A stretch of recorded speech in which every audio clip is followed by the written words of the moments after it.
Hi, everybody. My name is Matthew Pogorski. I'm a clinical neuropsychologist in the Learning and Development Center at the Child Mind Institute. And I am super excited to be here today to answer your questions and to be able to give you some information about what you can do to help your children at home. Kids that have different learning styles or have learning differences. Right now, it can definitely be a difficult time for parents on figuring out how to manage everything and what are the right things to do. And there's so many great things that we can talk about this afternoon, and I'm excited to give you some strategies and things that could be helpful.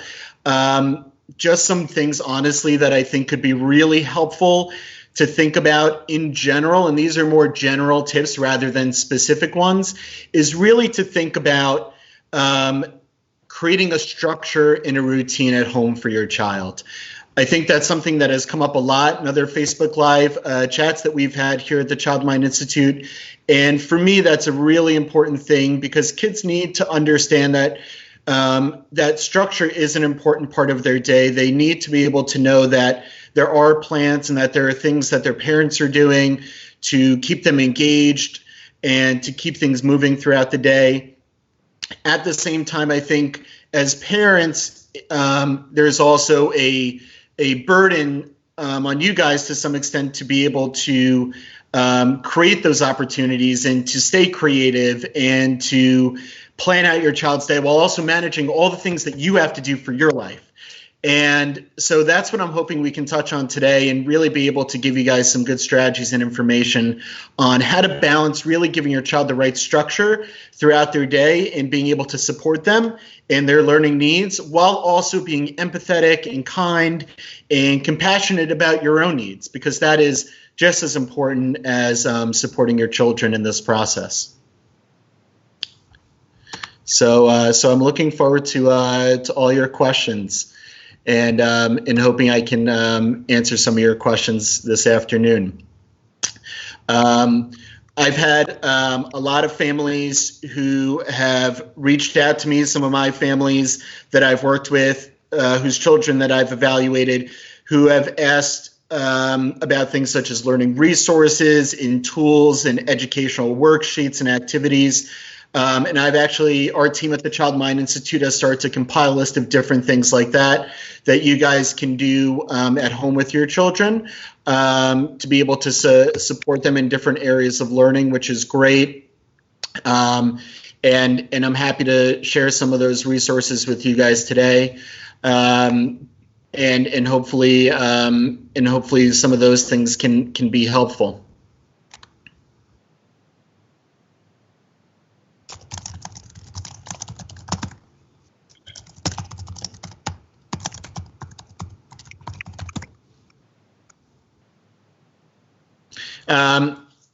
So one of the things that I've been asked, for instance, is I actually had a family who reached out to me earlier today, who I'm in the middle, who I've evaluated their child, and this child's a very bright student, very, very capable of doing a lot of work, but has struggled with attention and organization. And one of the things they wanted to know was, how do we keep him engaged throughout this process? Because right now he's breezing through his schoolwork and he's doing a great job with all the things that he's been assigned throughout the day virtually. And they're just looking for more resources. So one of the things that I think it's important to think about is during this process, it's about giving students a good amount of work to meet their cognitive and academic needs, which is super important, but also thinking about breaking up their day and also integrating movement breaks and physical activities throughout their day as well, so that they're not just constantly staring at a screen all day. I think it's really important to keep them engaged in other ways. So we did get a question that came in. The question is how do we motivate a teen with ADHD and low motivation to do any schoolwork? And And I think that's a really great question. I think that's a tough question that we even grapple with during normal times, when kids aren't at home. And I think one of the things that we think about is trying to identify what are some things that are motivating for the student and for the child. What are things that they get excited about? What are things that that they look forward to? And I think using those opportunities as potential reinforcers, meaning that they can gain access to the things that they're really excited about or really interested in, if they're able to do, maybe even, you could break it down, say if they have a long-term writing assignment, if they just even do the first section or part of that writing assignment, you can give them access to a preferred activity or a reinforcer. I think a big part of motivating students is about giving them positive praise and positive attention, but also breaking things up for them, especially kids with ADHD who have some learning differences. You really want to break down a lot of tasks that are long-term or big for them into smaller, manageable pieces, and continue to reinforce even small steps to reach their big goals. So I think really trying to enhance motivation by a lot of positive praise, a lot of thinking and being creative about the things that they are excited about and that do reinforce them to get to do their work is really helpful, and really trying to break things down could be another helpful strategy. We have another question from an elementary school teacher who teaches ESL. I'm super excited that we actually get to hear from some teachers here, and I was hoping that we'd be able to get some teachers. I think for teachers right now, this is a really tough time for them, as they, I've been speaking to a number of teachers, and they're in this space where they have to manage providing instruction to online virtually to their students, but also a lot of teachers have their own children at home and how to balance that. So I just want to give a shout out to all the teachers out there who are making that work, because it's such a difficult time right now. But to get to your actual question, so the question is, I want to have a better understanding of child behavior during this time. How might it be different than being in the classroom? And that's a really awesome question. I think that right now this is such an unprecedented time, and there are so many things we just don't know. I think one of the keys, though, is to understand that staring at a screen all day cognitively for many children, even children that don't have any learning differences or learning needs, is really, really tough for all kids to do. There is less multi-sensory learning and experiences that are happening. Kids don't have access to the same typical routines as they do during the school day. I think one of the things that can be helpful is actually for parents to be able to set up routines for their children throughout the school day, because that definitely can help out with behavior as well at home.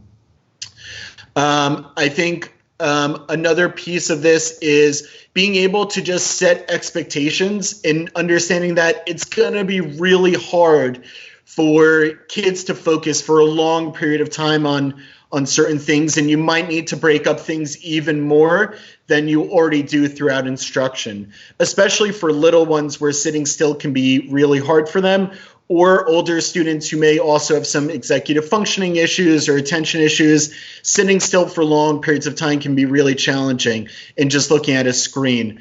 I think encouraging multi-sensory activities, breaking things down, giving kids structure, repetition is super helpful, and also for teachers to be kind to yourself right now. And I think that's a big message that I'd like folks to walk away with, is being compassionate to yourself, because this is such an unprecedented time. There are so many different challenges that teachers and parents have to face. A related question, I think this is from the same teacher, is this is a teacher who's in the UK, and they have work online daily. And so what I've actually seen so far is that in the US, it's at least in New York City where we're located, that seems to be the same thing too, where there's online work daily. And this teacher said it seems to be a lot for them to manage at home. Should you be worrying about this?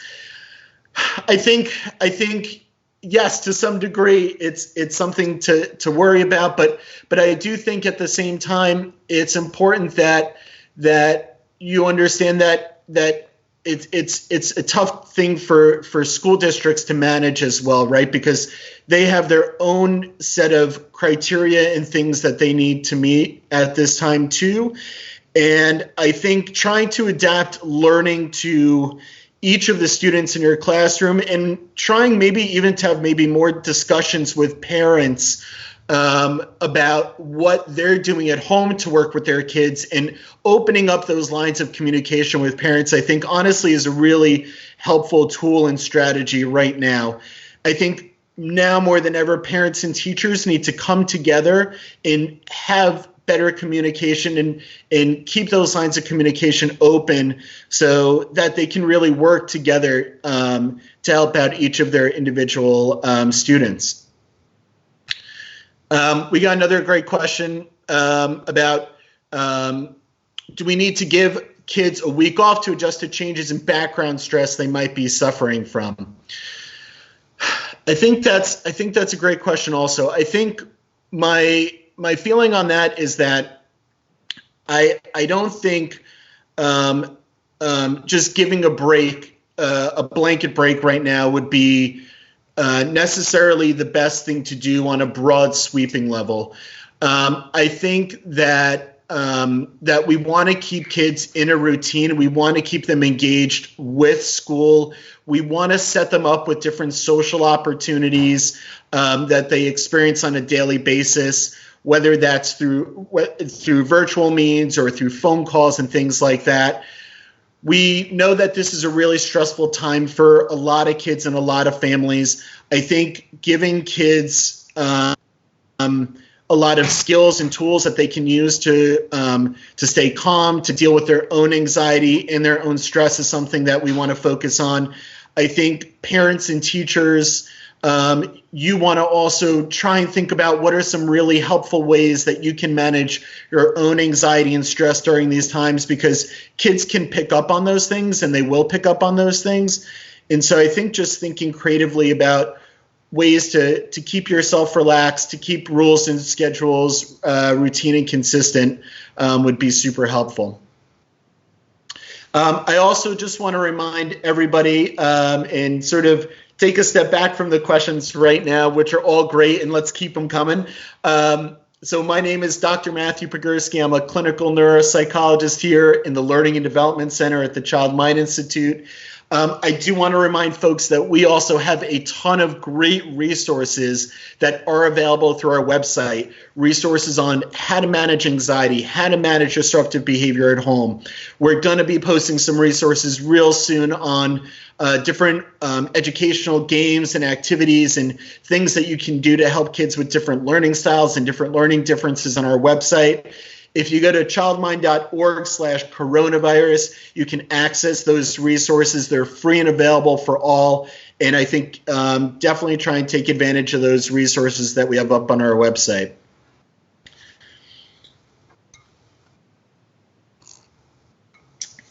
Sorry, a lot of talking. I need to keep my water intake coming. So, all right. So we have another great question. So this question is from one of our viewers who asked, my 11-year-old daughter has social communication disorder and a 3-year learning delay with behavioral issues. Okay, she is point blank refusing to do her online schooling or any work and having full-on meltdowns. I'm worried as she will fall more behind even further. Any advice? Yeah, I think these are some of the things that a lot of folks and a lot of parents and families are going to be struggling with right now.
what are some things that they've been doing so far in school to build up some of their learning strategies and help them with learning. It could be that they may need to take more breaks while they're at home. It may mean that they need to use some more of their relaxation skills and coping skills. It may mean that they need more physical breaks and more movement. For kids with social communication disorder, we know that it can be hard for them to communicate their fund of knowledge, and it can be hard for them to communicate with others. And the mode of online learning it also just lacks a lot of that multisensory experience that we were talking about before. Kids with learning delays need a lot of hands-on work and hands-on approach. I think as a parent, it's really helpful to also be able to provide just support for your child while you're with them during their learning and break down and scaffold things. So sorry guys, I just found out that the sound cut out at the beginning of the last question. So just to recap, there's a question from a parent who has a daughter with social communication disorder, 3-year learning delays with behavioral issues, who's struggling with online schooling in any work and having meltdowns. And this parent is worried that their daughter will fall even further behind. And I think my main points of advice is to be able to communicate with the teachers at school to see what strategies they've used that have been able to facilitate learning, and see what strategies have been effective. Using additional online resources and things that are available through our website can be really helpful as well. Breaking up the day even more can be helpful. Planning more breaks, physical activity, physical movement. Using coping skills to manage anxiety or stress that your daughter might be feeling about her learning challenges, understanding that this platform is not ideal and managing that expectation. Like this is something that we're doing for now. It's definitely not forever. And we sort of just want to be able to meet your child's needs in a way that you can continue to support their learning, but also understanding that that things will eventually return to normal and that there will be really other ways that we can continue to support your daughter on this journey. But that's a great question. Oh, so this is another great question that just came through. The question is, do you recommend educating an anxious child about COVID-19? And I would say the answer to that question is definitely yes. I do recommend educating them to some extent. When educating, though, it really has to be a balance. You don't want to share too much information that might make them even more anxious. I think intuitively parents know their kids best, right? And so I think as a parent, it's important to think and judge for yourself about how much you think your child will be able to handle as far as news around the virus. It's also important to recognize, though, that anxious kids are going to be highly aware, most of them, about what is going on. And so actually being able to educate them in a way that's thoughtful and honest, but also supportive, can really help reduce some of their anxiety too. I think providing a lot of validation to kids right now that this is a really tough time, and understanding that you're here to listen to their needs and their feelings, and you're here to support them, and that as a parent, you're going to continue to provide a safe environment and do all of these things that you need to do as their parent to help them is a big priority. Educating them about things that they can do to help themselves also, whether that's social distancing measures around the virus, and encouraging some of their own coping skills, teaching them how to do things like belly breathing or mindfulness or relaxation, doing yoga classes. There are a ton of resources out there and a ton of folks who are offering free online relaxation techniques and coping resources like yoga and meditation. And I think working with your child and being able to give them some of those skills can also be really helpful for kids that have a lot of anxiety about this. So I'm going to do my brief recap. So my name is Dr. Matthew Pogorski. We're here on Facebook Live. I'm a clinical neuropsychologist in the Learning and Development Center at the Child Mind Institute. And today what we're talking about is how to support kids with different learning styles. We've gotten a lot of great questions so far from parents and teachers as well about how to support kids who may struggle with learning challenges, ADHD, motivation, anxiety, behavior challenges. And we're going to keep answering some questions. So we got another question here. A question was asked about a fourth grader who's been struggling with focus on computer learning. We're looking for alternatives so he isn't online all day. What can we do? Awesome. We've talked a little bit about that already. I think, one of the messages that I want to communicate and be clear about is that online and computer learning is not an ideal platform for many kids with diverse learning styles. Because of the nature of it. It is missing a big multi-sensory component. Touch and movement seems to be just inherently missing from this kind of learning style. I think one of the things that to help kids that are struggling with focusing on computer learning is breaking things up for them a little bit more, whether that's taking movement breaks, whether that's getting up and taking a few laps around the house, doing jumping jacks. If you can go outside and go to a park or take a hike or go for a walk, really breaking up the day while keeping a good structure is important. I think trying to use a lot of hands-on learning materials at home can also be helpful to sort of fill in those multi-sensory gaps with online learning, and just continuing to support your child with like fun games and activities. Like I think right now learning is definitely something that's important. It's important that kids continue to learn and make progress and get the support that they need, especially kids that have learning differences. But also, this is a great time for parents to connect with their kids, to be able to form relationships, to reconnect, to look for the positive moments throughout the day with their children. And I want to emphasize, those things are just as helpful for their children as well. So we're sort of running short on time right now. I just want to share my final sort of big points and kind of main takeaways. One of the big takeaways, I think, is be kind to yourself. Honestly, this is such a tough time. It is so hard to figure out what to do right now. We here at the Child Mind Institute are here to support as many families and parents and teachers and children as possible with the resources that we have on our website, and to be able to continue to help children across the nation to be able to access their learning. But I think being kind to yourself is a really crucial thing to do.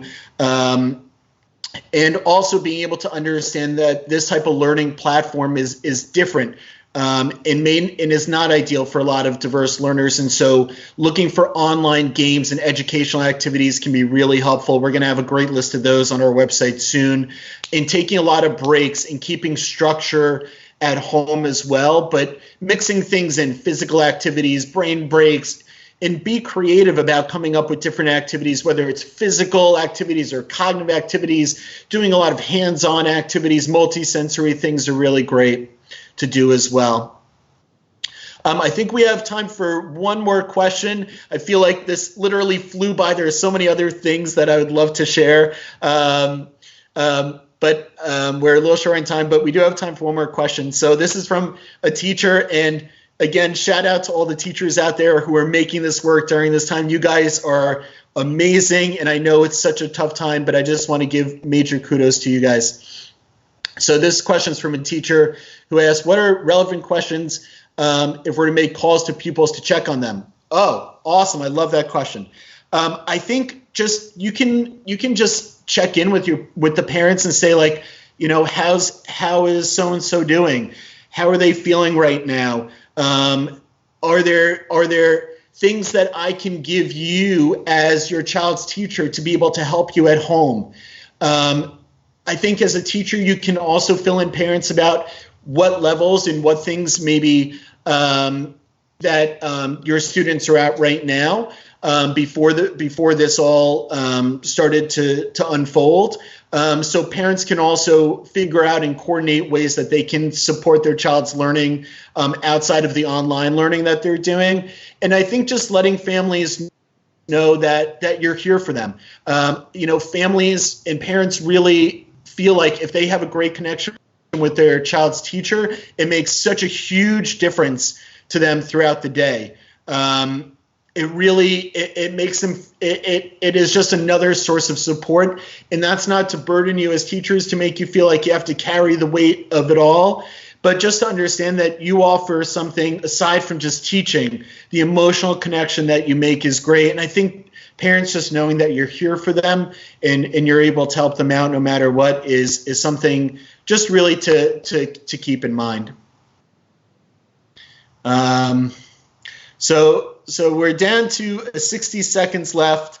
I guess I'm just going to give another shout out to our website and give another shameless plug to our website, childmind.org/coronavirus. We have a number of great resources available for kids that have anxiety, disruptive behavior issues. We're going to have that list of educational resources for you guys shortly.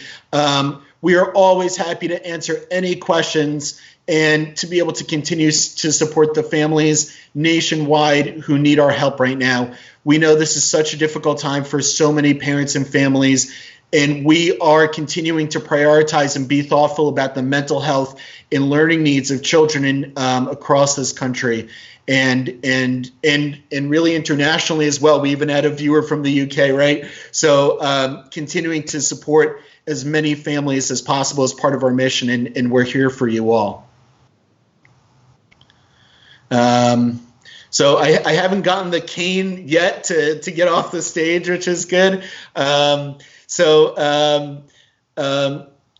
just want to share that that this was such a great experience. I'm really happy to be able to do this and participate, and hopefully we can continue to be here to support you. I'll also actually mention before I wrap up is I'll be on Facebook Live again this Wednesday, 10 o'clock a.m., I believe, for another Facebook Live chat talking about standardized testing and what we can do right now during this time, and answering questions about standardized testing since that's still going on. And happy to take questions also more about learning styles and supporting kids with learning differences. So thank you so much for the opportunity. Thank you so much for all your questions. And I look forward to continue to be here to support everybody. Thank you.